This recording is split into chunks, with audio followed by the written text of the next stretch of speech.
So hello and welcome back to Genome Biotech. In this lecture, we would be talking about the oncogenes. What do you mean by oncogenes? What are oncogenes basically? Oncogenes refers to the cancer causing genes that are present in the cells. Actually, oncogenes refers to the cancer critical genes that could be mutated to form cancer. Okay. So oncogenes are any cell that can be mutated to form cancer are referred to as oncogenes. So oncogenes are the cells that can be mutated to produce cancer cells that can be mutated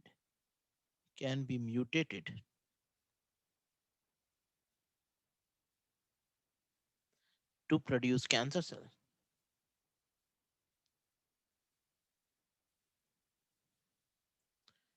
These are the one.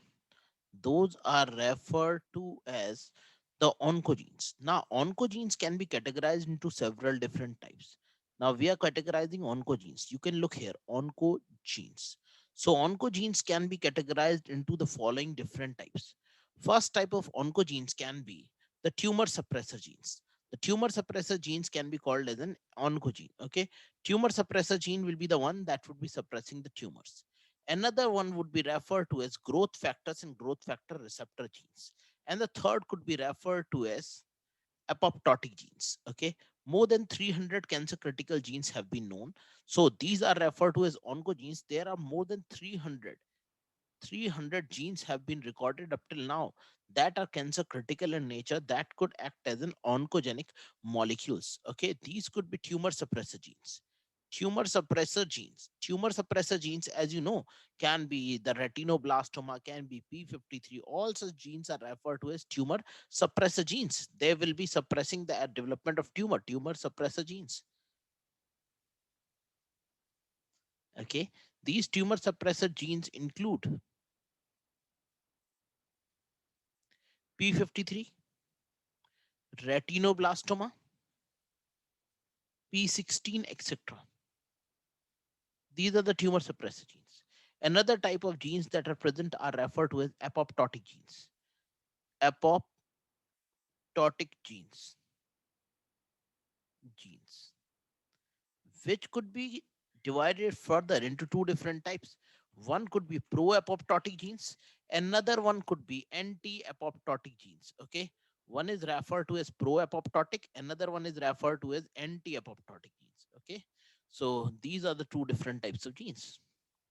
One is pro-apoptotic, pro-apoptotic genes. These are the genes that promotes apoptosis, genes promoting apoptosis,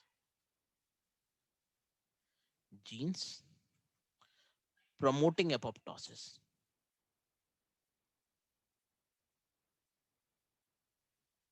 Apoptosis. Another one is referred to as anti-apoptotic genes.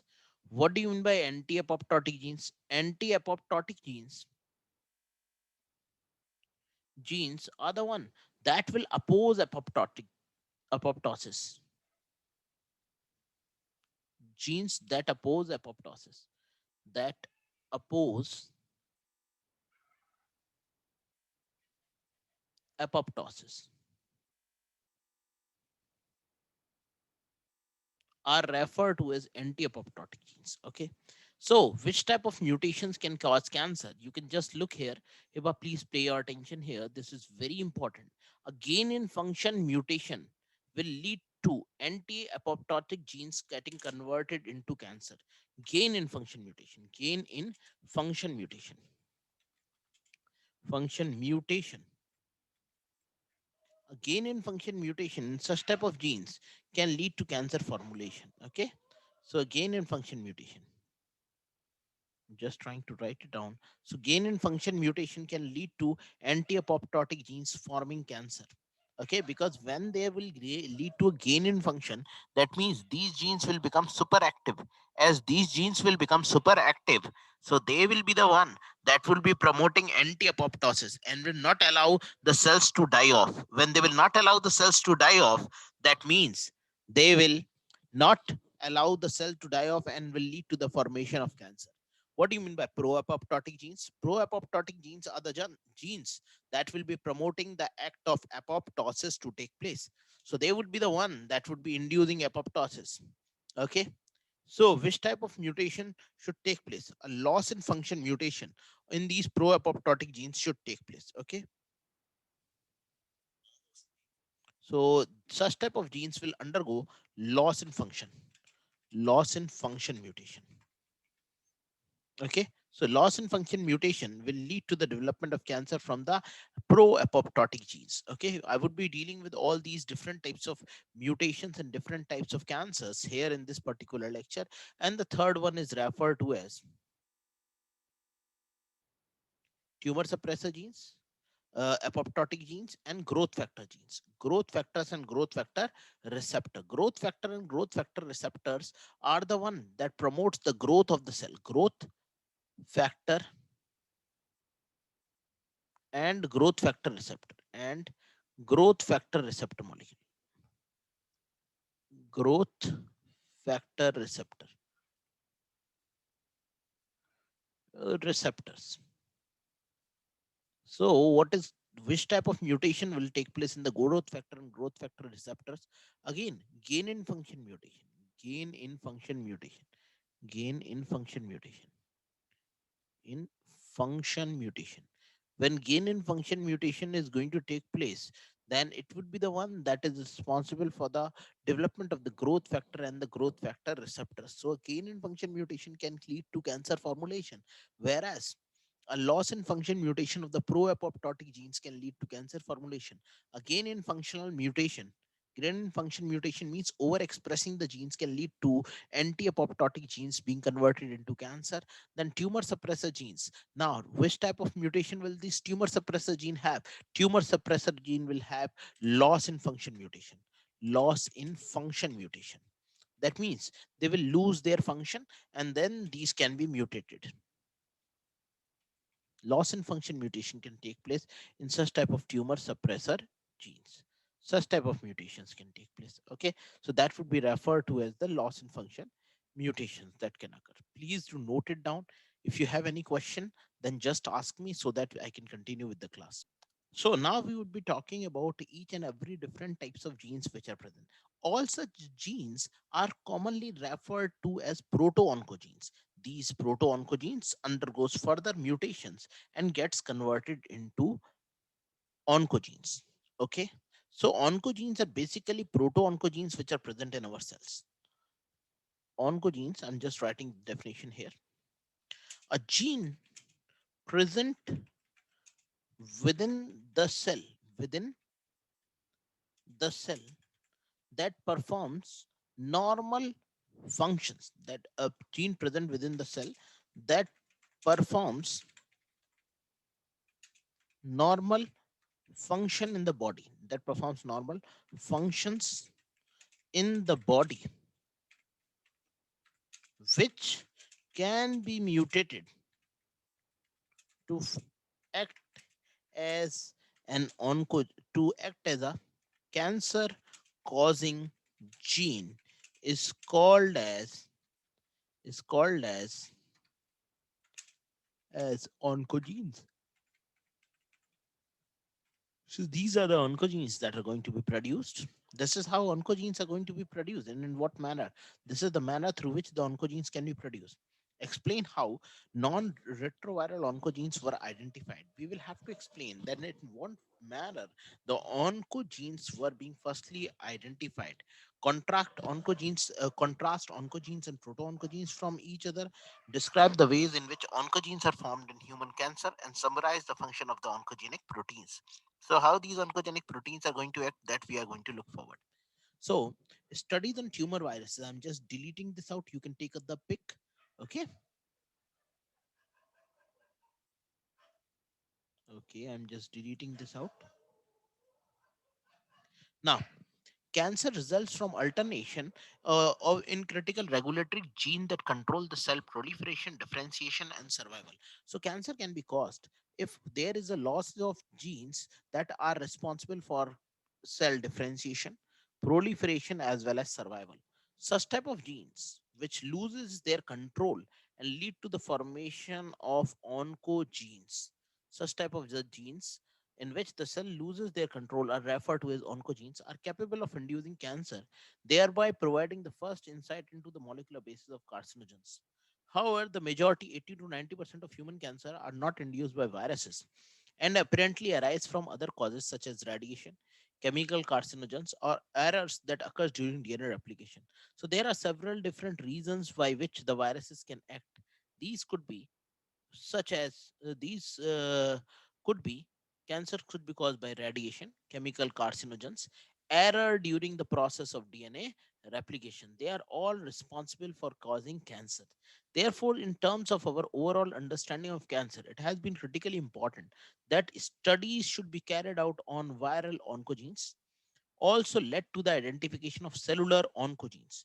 Virus studies which have been carried out upon viruses have been related to the development of of cellular oncogenes. It has led to the identification of cellular oncogenes. The study on viruses have revealed several different types of cellular oncogenes which can induce mutation within themselves and can get converted into cancer causing oncogenes. Okay, so the first oncogenic virus which was being developed was in the case which was being identified was in the case of Rous sarcoma virus. Now see how Rous sarcoma virus and avian leukosis virus differs from each other. Avian leukosis virus and Rous sarcoma virus both differs from each other because here in the case of Rous sarcoma virus, it integrates its genome into the chromosomal DNA of the host cell. Here you can find the integration has taken place. After the integration has taken place, after the integration has been done, then what is going to happen? Then after the integration, the next thing that you are going to talk about is that after this integration has taken place, then later on the viral replication takes place and cell get completely transformed. There is the cell transformation that has taken place. But in the case of avian leukosis virus, instead of just transforming the entire cell, okay, virus replicate itself and there is no transformation of the cells, but it can still lead to the formation of cancer. Why? Because virus inserts its promoter between the exonic 1 sequences and the exonic 2 sequences. How? Please look here in Pathfinder. This is very clearly described in Pathfinder. Now, in the case of Pathfinder, when you are talking about the avian leukosis virus, ALV, then you can find in how does ALV act. ALV is very effective. That means it has an ability to act in such a manner that it began to insert its own genetic material between the exon number 1 and exon number 2 of the CMYC proto-oncogene. Once it inserts its sequences between the exon 1 and the exon 2 of the CMYC gene, then this particular sequence will cause the overexpression of the exon 2 and exon 3, leading to the transcription and splicing of the CMYC genomic sequences, and ultimately these genomic sequences will lead to the formation of very large amount of protein that is responsible for causing the cancer formation in the cell. So it is not important that the cancer formation takes place when the entire genome of the virus should be integrated into the bacterial or the chromosomal DNA. It can also take place when only a particular segment of the virus has been inserted. Only when a small segment of the virus has been inserted, it has changed the level of transcription from the exon 2 and exon 3. As the level of transcription has been altered from the exon 2 and exon 3, so there you will find that the CMYC gene has overexpressed itself. Okay. So this is inactivation, insertional inactivation. I would be talking about everything.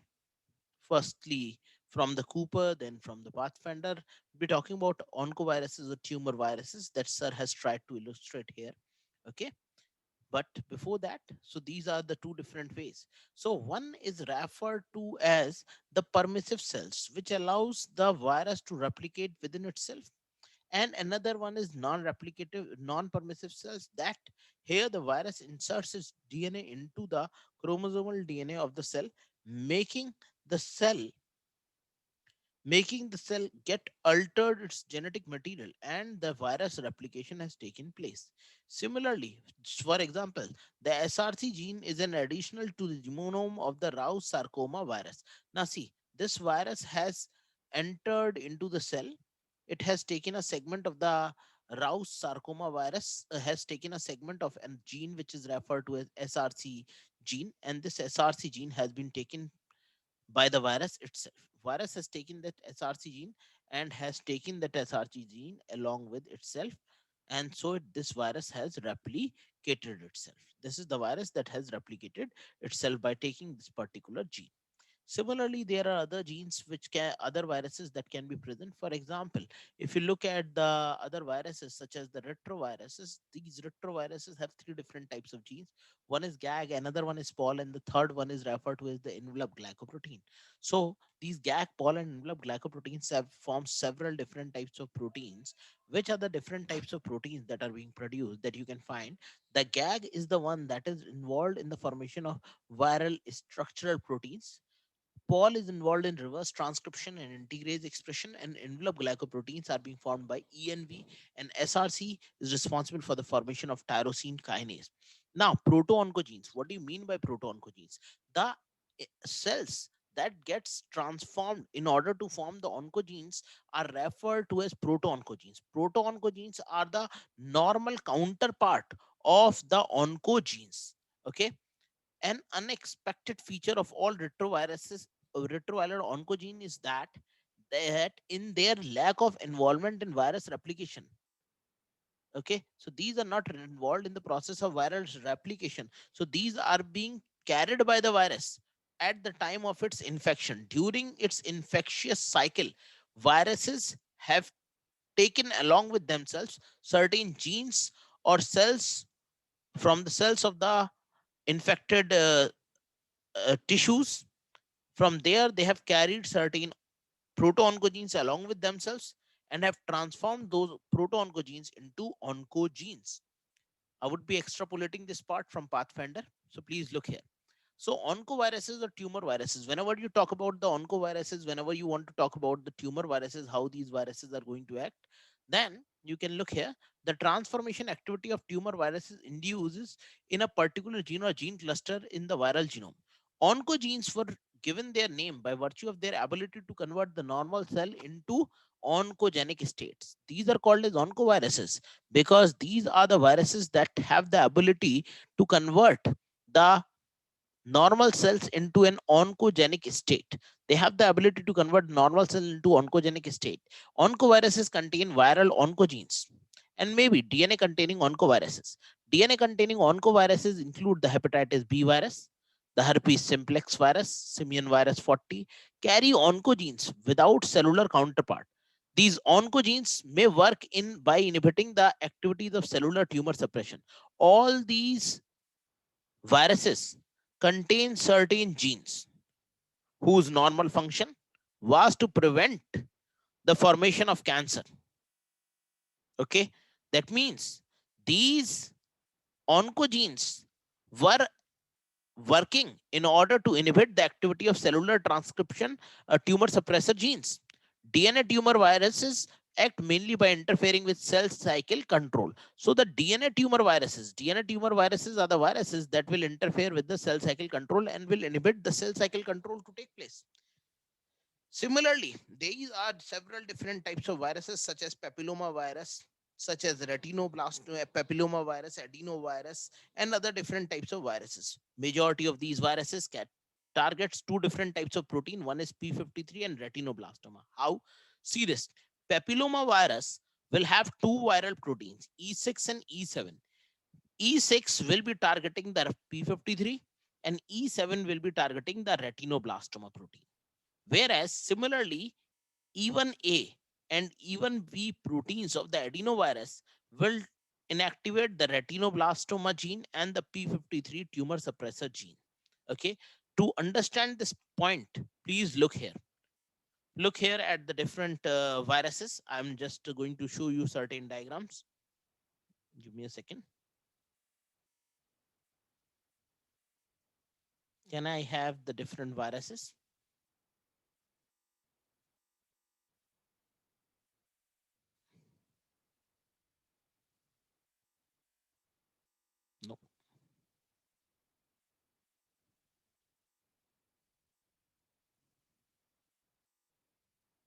No, I'm not getting those viruses. Those viruses are given in the previous edition. Very clearly, they are written.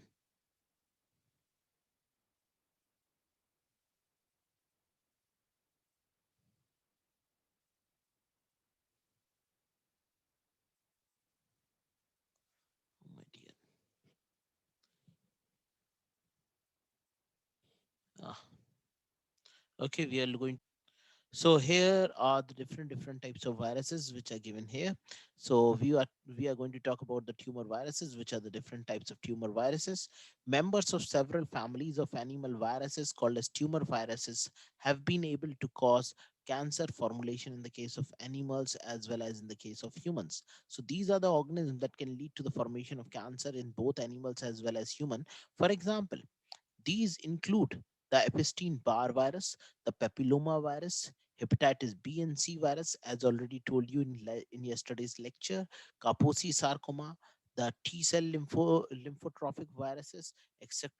Now we would be talking about the hepatitis B and C viruses. What are hepatitis B viruses? What are hepatitis C viruses? How hepatitis B and C are being caused?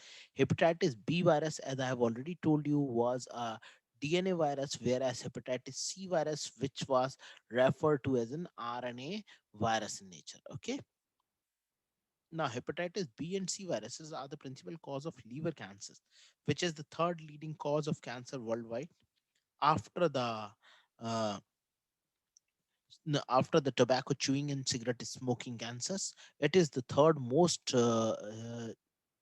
disease causing cancer that is present in the population. Such chronic infections are associated with high risks of liver cancer, which will eventually develop in 20 to 30% of the people chronically infected with the hepatitis B, and approximately 5% of the pupils who have been infected with uh, hepatitis C. Both hepatitis B and hepatitis C contain a specific gene called as the X gene that affects expression of several cellular genes that derive cell proliferation. So they have a gene which is referred to as gene X, and gene X is the one that will be inducing cancer formation by inducing the cell proliferation to take place so that the cell should divide. As they will induce the cell division to take place, so the cells will be dividing and they will be leading to the formation of cancer. In addition, development of cancer induced by hepatitis B virus is driven by the continuous proliferation of the liver cells that results from chronic tissue damage and inflammation. You can look here. There are two different types of cells. One is referred to as a permissive cell. Permissive cell is the one that allows the virus to enter into itself. As the virus is able to enter into this particular cell, the virus is able to replicate itself. Then such type of cells are referred to as permissive cells. Whereas there are other different types of cells which are called as non-permissive cells. What do you mean by non-permissive cells? Non-permissive cells are the cells that blocks the viral replication to take place so that the virus will not be replicated. Now, in the case of non-permissive cells, the replication of the virus is completely blocked. When the virus replication is completely blocked, then then the virus will cause the transformation of the cell to take place, and it is this cell that has gotten converted into a cancerous cell. Okay, the cell has been transformed. Now, see this. Infection of a permissive cell result in virus replication, and the virus follows the lytic cycle. Cell lysis takes place. This is what is written, and release of progeny viral particles. In the case of a non-permissive cell, virus replication is blocked, allowing some cells to become permanently transformed. Whereas the non-permissive cell is a cell which will block the virus replication to take place. Once the virus replication will be completely blocked, then it will get converted into transformation. The next is referred to as hepatitis C virus, is an RNA virus with the genome of 10 kilobase pair.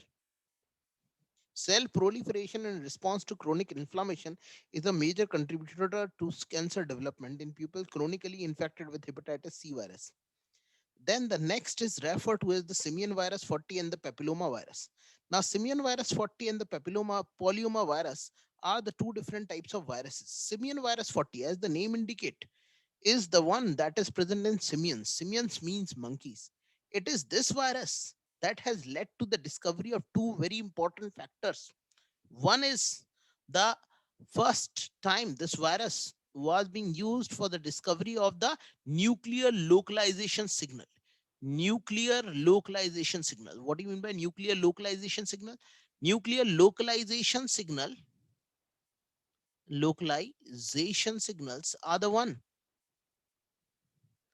that are used to localize a particular component within the cell nucleus. Supposingly, this is the nucleus of the cell that is present. And now you want to you want to move a particular material from the cytosol into the nucleus of the cell. There is a material and you want to move this particular protein from the cytosol into the nucleus. Then this protein must have certain signal sequences, and those signal sequences are referred to as NLS. NLS refers to the nuclear localization signals which are present. Okay,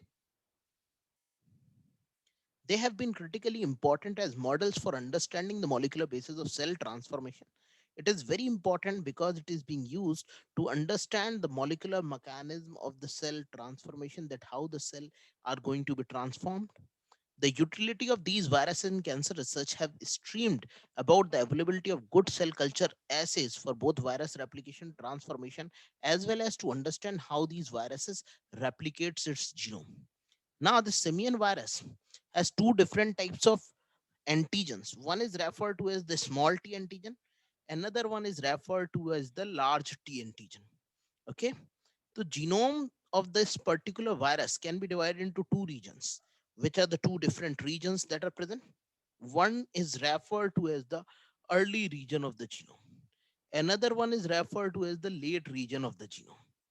As discussed earlier in chapter, both simian virus 40 and polyomavirus earlier regions protein induced transformation by interacting with host proteins that regulate cell proliferation. Simian virus 40 T antigen binds to and inactivates the host tumor suppressor genes. Okay, Simian virus 40 T antigen is the one that binds to and inactivate the host tumor suppressor genes, proteins, retinoblastoma and P53. Okay, so the host has a T antigen, and T antigen will be inhibiting the two genes, retinoblastoma as well as the P53. Okay, so again, so the T antigen is inhibiting the two genes, the two tumor suppressor genes, retinoblastoma and P53. Again, the next point, the pallioma virus. The pallioma virus are small DNA viruses, and they will also be activating in the similar manner. These small viruses are responsible for the cause of cervical cancer in the case of United States, and the test which is being used is referred to as the pap smear test, which is being used in the case of cervical cancer. Especially this cancer is being caused in the case of females. Now you can find there are two different types of genes that are responsible to cause cancer, and those are E6 and the E7 genes. Now, the simian virus 40T antigen, the E6 and E7 proteins induces transformation by interacting with host cell proteins that control cell proliferation and survival, including retinoblastoma and P53. In particularly, E7 binds to the retinoblastoma and E6 stimulate the degradation of the P53 protein. E7 has the ability to bind to retinoblastoma, and E6 stimulate the degradation of the P53 by ubiquitin mediated proteasomal degradation. So ultimately, it would be degrading the P53 and the retinoblastoma again. So both of these proteins, tumor suppressor genes, are being degraded. Once these tumor suppressor genes are being degraded, it will lead to the formation of tumor. Then the next category of virus that comes into our mind is the adenoviruses. Adenoviruses will have the two regions, and those are E1B and E1A and E1B. The two regions, genes which are present in associated with this adenovirus are the E1A and the E1B, which are responsible for inducing transformation. E1A binds to retinoblastoma and inhibits retinoblastoma. E1 binding to P53 is going to take place. Okay, so E1 B will bind to P53, will inhibit P53. E1 A will bind to retinoblastoma, will inhibit retinoblastoma. Similarly, there is another virus which is present in the form of herpes virus. Herpes virus, which is also referred to as herpes simplex virus, are among the most complex animal viruses. These viruses are referred to as Kaposi sarcoma associated herpes viruses or the Epstein Barr viruses. They are the ones that are responsible for causing human cancer. Okay, Epstein Barr virus has a protein present within itself, and that is referred to as LMP1. Epstein Barr virus transforming protein is present.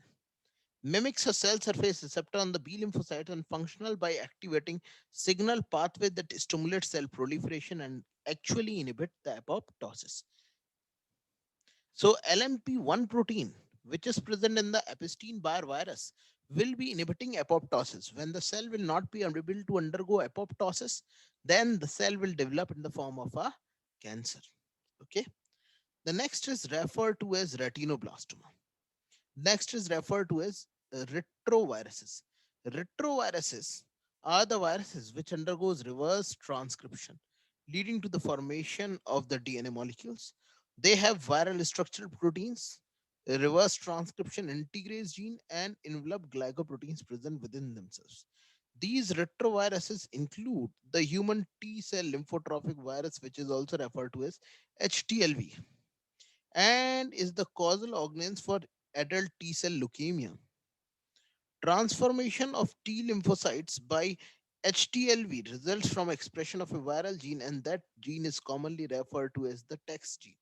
So, TEX gene is the one that is causing the transformation of the T lymphocytes in the case of T cell leukemia. Okay. Similarly, Rous sarcoma virus has the SRC proto-oncogenes that is responsible for the formation of the tumor or the development of the tumor. So, oncogenes are the normal cellular counterparts that have been modified in order to form certain cancer critical genes called as oncogenes. Retroviral oncogenes, as I have already told you about the Rous sarcoma virus and the avian leukosis virus, those were the two different types of viruses having different types of proto-oncogenes. Now, we would be looking forward at each and every different types of transformation of the proto-oncogene into oncogene. So let us pay our attention over Pathfinder, and we would be looking at how the transformation is being performed, how the point mutations are being caused, and how the different types of mutations and transformations are responsible for the development of cancer. You can look here. These are several different types of mutations with including point mutation, DNA rearrangement, amplification, translocation that will lead to the formation of cancer. Now we would be looking at specific cases that how transformation of these cells takes place and how cancer development will occur from tomorrow's lecture. That would be the last for this particular topic. So I would be concluding my lecture here only. Tomorrow we will be talking about how transformation has taken place. We have finished all the different types of viruses. Now we would be looking at spontaneous mechanism of transformation in the formation of cancer. That's all for today. Hopefully you would have learned many things from this particular chapter. That's all. Good night, and we'll meet tomorrow at the same time.